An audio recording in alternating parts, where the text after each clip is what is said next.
Hello friends, गिरी tutorial के channel में आपका सबका स्वागत है। हमने 11th का 8 चैप्टर साउंड स्टार्ट किया है। अब तक हमने ट्रांसवर्स वेव का स्टडी कर लिया है। ट्रांसवर्स वेव का होमवर्क भी दिया था, रीड करने के लिए भी बोला था मैंने। तो अगर ये पॉइंट आपको सबको याद है तो लॉन्गिट्यूडनल वेव आगे वाला टॉपिक आपको बहुत ही ईजी जाएगा। ठीक है, तो पहले हमने क्या शुरू किया था कि प्रोग्रेसिव वेव के दो टाइप होते हैं, एक होता है ट्रांसवर्स वेव, एक होता है लॉन्गिट्यूडनल वेव। ट्रांसवर्स वेव का स्टडी हमने कर लिया, अब आते हैं लॉन्गिट्यूडनल वेव पे। So what is longitudinal wave, उस पे आते हैं। लॉन्गिट्यूडिनल वेव क्या होता है? Longitudinal wave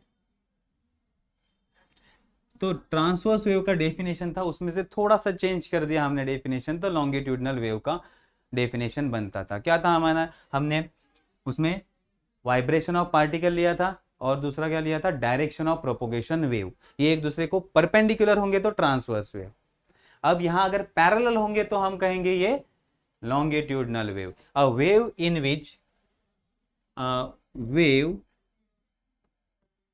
in which particle of medium particles of medium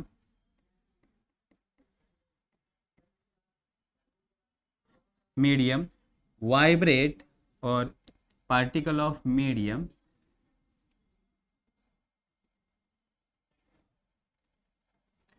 vibrate in direction parallel to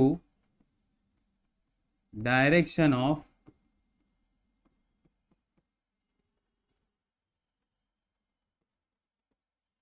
propagation of wave. Okay, a wave in which particle of medium vibrate in a direction parallel to direction of propagation of wave. तो हमने दो topic इस पे study किए थे कि wave के particle का जो वाइब्रेशन होता है, पार्टिकल का वाइब्रेशन और direction of propagation of wave, ये एक दूसरे को क्या होने चाहिए? पैरेलल। तब उस वेव को हम क्या कहेंगे? Longitudinal wave. Example longitudinal wave का एग्जांपल होता है हमारा साउंड वेव। हमारा sound wave is a example of longitudinal wave.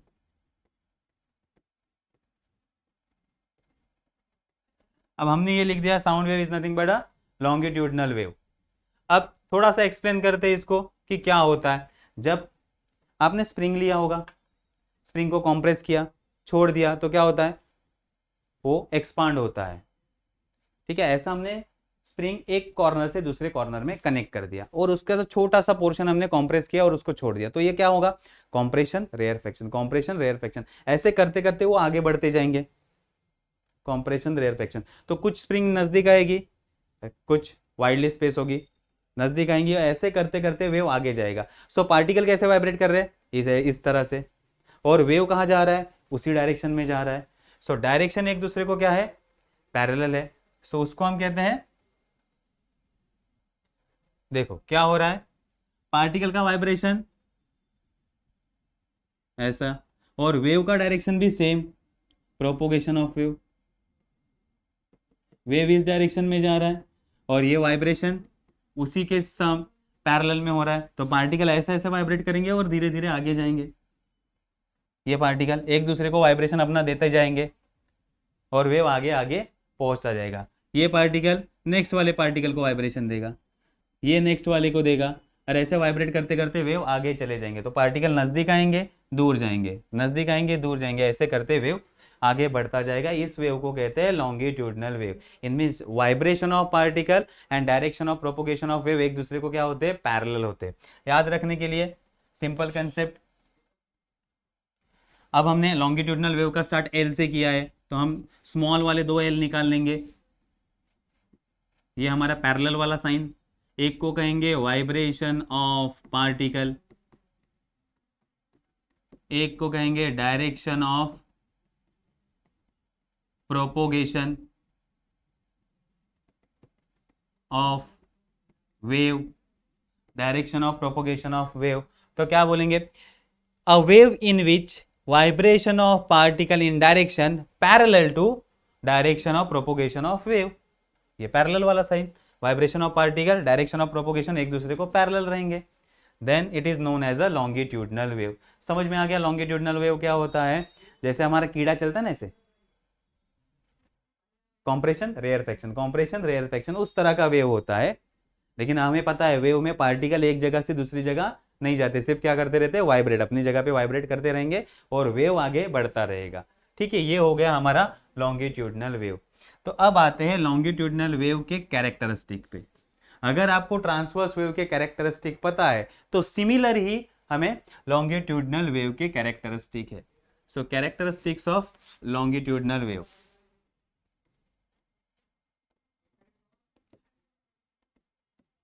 characteristics of longitudinal wave। First अपना definition, vibration of particle and direction of propagation of wave parallel to each other with same amplitude and same time period, with the same period and same amplitude, that is, मैं short में लिखता हूं, vibration of particle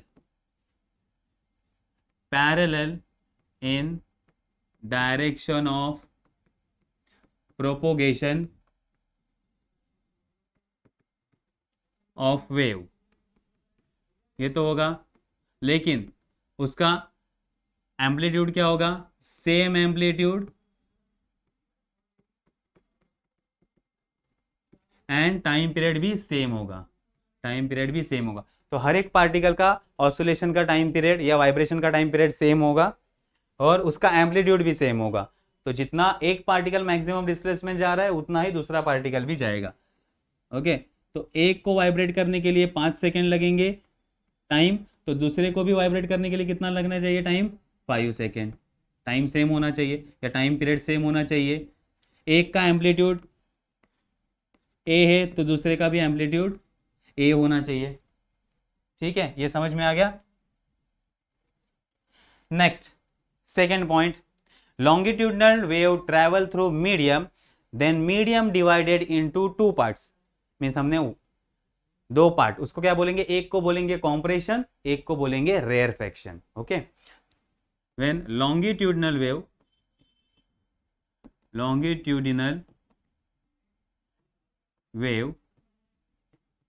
travel through medium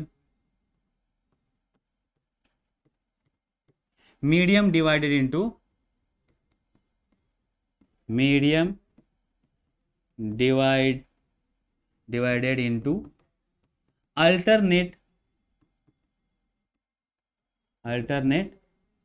compression and rarefaction। तो जब longitudinal wave medium से travel करेगा तो medium compression और रेयरफेक्शन, ये 2 पार्ट में डिवाइड हो जाएगा। कॉम्प्रेशन किसे कहेंगे, कॉम्प्रेशन हम कहेंगे जहां पार्टिकल क्राउडेड होंगे, पार्टिकल्स क्राउडेड होंगे, पार्टिकल क्या होंगे, क्राउडेड होंगे, उस रीजन को हम कहेंगे कॉम्प्रेशन। मींस पार्टिकल नजदीक आ जाएंगे तो रीजन हो जाएगा कॉम्प्रेशन। और रेयरफेक्शन किसे कहेंगे, particles are widely space, particles are widely separated.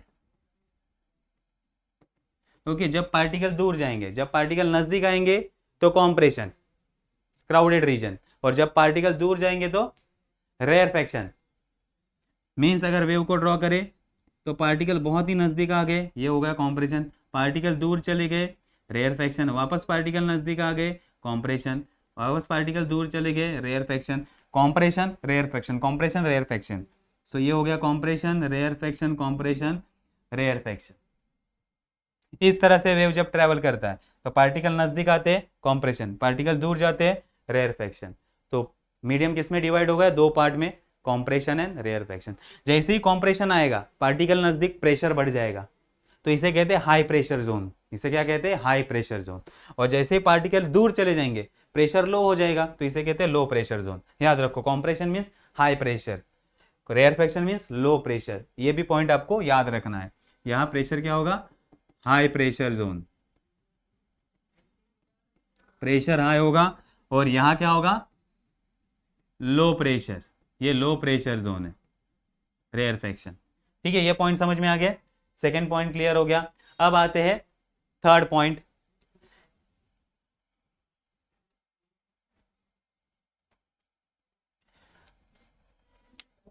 Third point, compression and adjacent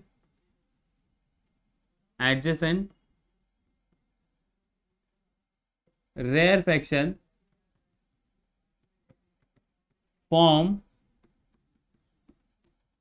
one cycle of longitudinal wave। एक कॉम्प्रेशन और एक रेयरफेक्शन, ठीक है, एक कॉम्प्रेशन और एक रेयरफेक्शन मिलके क्या बनता है? लॉन्गिट्यूडनल वेव का एक साइकिल। जैसे ट्रांसवर्स वेव का था क्रस्ट एंड ट्रफ मिलके क्या बनता है? एक साइकिल। वैसे ही लॉन्गिट्यूडनल वेव में कॉम्प्रेशन एंड एडजेसेंट रेयरफेक्शन मिलके बनता है एक साइकिल। ठीक है, देखो दोनों के पॉइंट सिमिलर है। अगर आप दोनों का कंपैरेटिव स्टडी करोगे तो जल्दी आपको ये समझ में आएगा। ओके, फोर्थ पॉइंट ये हो गया हमारा थर्ड पॉइंट। अब आते हैं हम फोर्थ पॉइंट में। Next, fourth point, for propagation of longitudinal wave through a medium possess elasticity in a volume. देखो लॉन्गिट्यूडनल वेव कैसे ट्रेवल करता है? कॉम्प्रेशन मींस वॉल्यूम कम हो गया, देन रेयरफेक्शन वॉल्यूम बढ़ गया। मींस अगर एयर में साउंड ट्रेवल कर रहा है तो साउंड कैसे ट्रेवल करता है? एयर को कंप्रेस करेगा तो एयर का वॉल्यूम कम हो जाएगा, देन एक्सपांड करेगा एयर को तो एयर का वॉल्यूम बढ़ जाएगा। So for propagation of longitudinal wave through medium, for propagation of longitudinal wave through medium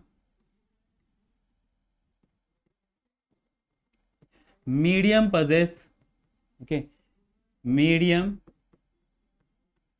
possess elasticity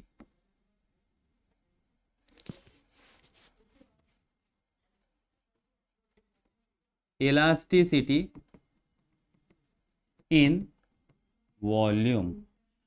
medium किस में इलास्टिक होना चाहिए? वॉल्यूम में। तो मीडियम का वॉल्यूम चेंज होना चाहिए और वापस अपनी पोजीशन रिगेन करना चाहिए। तो it is elastic in a volume.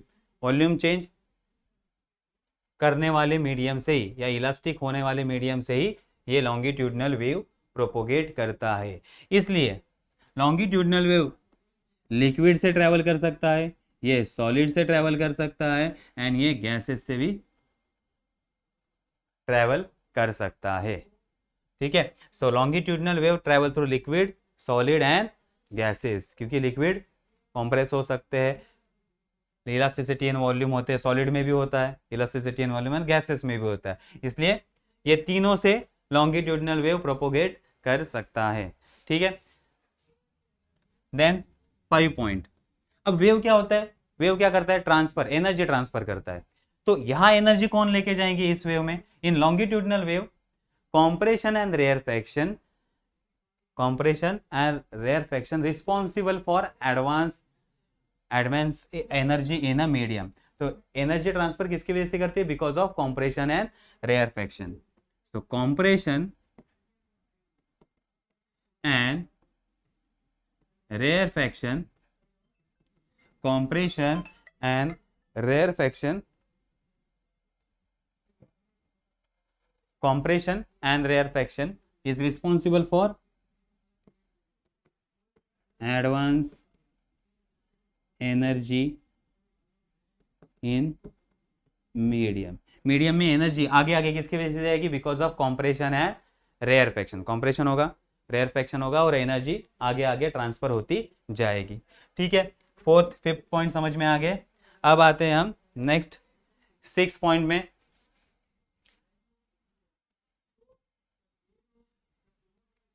जब कॉम्प्रेशन, रेयरफेक्शन और लॉन्गिट्यूडनल वेव ट्रेवल करेगा तो वहां वॉल्यूम और डेंसिटी ये चेंज हो गए पीरियोडिकली, ठीक है। So when longitudinal wave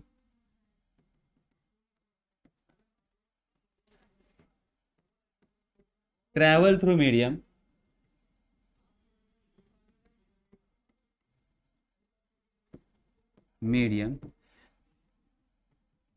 there is periodic vibration in there is periodic change in हम बोलेंगे प्रेशर एंड डेंसिटी।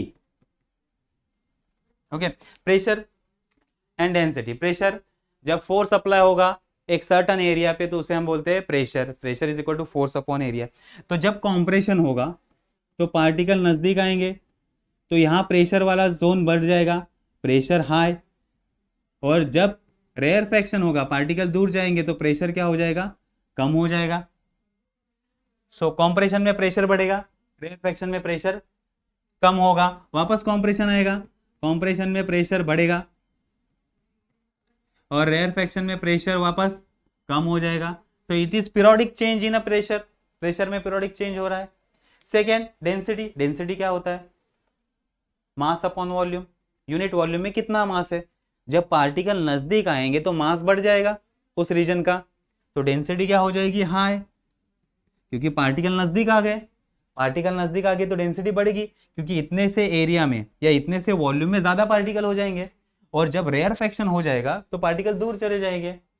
तो पार्टिकल दूर चले गए मीन्स सेम, अगर हम वॉल्यूम देंगे तो उसमें कम पार्टिकल आएंगे, तो डेंसिटी क्या होगी, डिक्रीज। डेंसिटी क्या होगी, डिक्रीज। तो कॉम्प्रेशन में डेंसिटी बढ़ती है, रेयरफेक्शन में डेंसिटी डिक्रीज होती है। वापस कॉम्प्रेशन आएगा, डेंसिटी बढ़ेगी, रेयरफेक्शन में डेंसिटी घटेगी। So there is periodic change in pressure and density. Compression में प्रेशर बढ़ेगा, डेंसिटी बढ़ेगी। रेयरफेक्शन में प्रेशर कम होगा, डेंसिटी कम होगी। So there is a periodic change in pressure and density. ये पॉइंट समझ में आ गया। नेक्स्ट हमारा लास्ट पॉइंट है इसमें, 7th point, polarization. Longitudinal wave not polarize. Longitudinal wave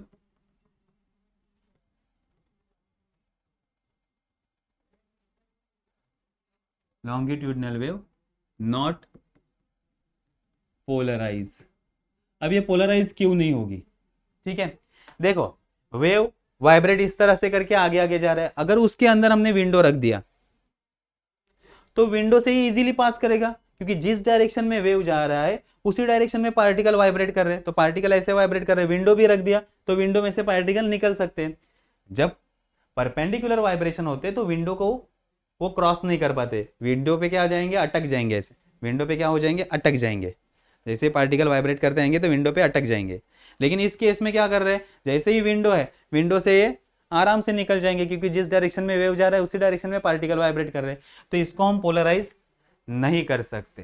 तो ये हमारा लास्ट इसका कैरेक्टरिस्टिक था। सो लॉन्गिट्यूडनल वेव समझ में आ गया, बहुत ही इजी। अगर आपको ट्रांसवर्स वेव समझ में आया, उसकी थोड़े से चेंजेस करने पे हमें क्या आता है, लॉन्गिट्यूडनल वेव समझ में आता है। So longitudinal wave, a wave in which particle of medium in the vibrate in the direction parallel to the direction of propagation of wave, तो उस वेव को हम कहेंगे लॉन्गिट्यूडनल वेव। पैरेलल वर्ड को याद रखना है, ठीक है। कैरेक्टरिस्टिक, ये पैरेलल पार्टिकल क्या करेंगे, वाइब्रेट करेंगे with the same amplitude and same time period. Then longitudinal wave जब ट्रैवल करता है तो मीडियम डिवाइड होता है कॉम्प्रेशन और रेयरफेक्शन में। कॉम्प्रेशन किसका कहते हैं, जहां पार्टिकल क्राउडेड होते हैं। पार्टिकल क्राउडेड हो गया मींस प्रेशर ज्यादा, डेंसिटी ज्यादा। रेयरफेक्शन किसे कहते हैं, जहां पार्टिकल वाइडली सेपरेट होते हैं। वाइडली सेपरेट होंगे मींस डेंसिटी कम, प्रेशर कम। ये समझ में आ गया।